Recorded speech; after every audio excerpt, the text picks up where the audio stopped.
అంటే general logic ప్రకారం చూస్తే చాలా అనైతికంగా ఉంది, చాలా అసమంజసంగా ఉన్నటువంటి విషయాల్ని బైబిల్ బోధిస్తుంది అనే విషయాలు విజయప్రసాద్ రెడ్డి గారికి అర్థమవుతున్నాయి. అర్థమయ్యి దానిని మార్చి చెప్పే ప్రయత్నం చేస్తున్నారు ఆయన. బైబిల్లో ఉన్నదేమో ఒకటి, అది కామన్ సెన్స్ ప్రకారం చూస్తే కరెక్ట్గా లేదనిపిస్తుంది. అందుకని దానికి విరుద్ధంగా బైబిల్ అలా చెప్పడం లేదు, ఇంకో రకంగా చెప్తుంది అని దాన్ని అందంగా ప్రజెంట్ చేసే ప్రయత్నం చేస్తున్నారు ఆయన. పాపం ఆయన తిప్పలు చూస్తుంటే నాకు చాలా జాలేస్తుంది.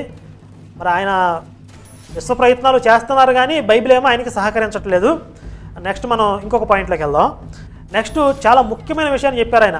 అదేంటంటే నేనే దేవుడి సినిమాలో యేసు రెండో రాకల్లో వచ్చి తనని దేవుడిగా నమ్మని పసిపిల్లలను కూడా నరకంలో వేసేస్తాడు అన్నట్లుగా చూపించారు, కానీ నిజానికి యేసు అట్లా చేయడు అని.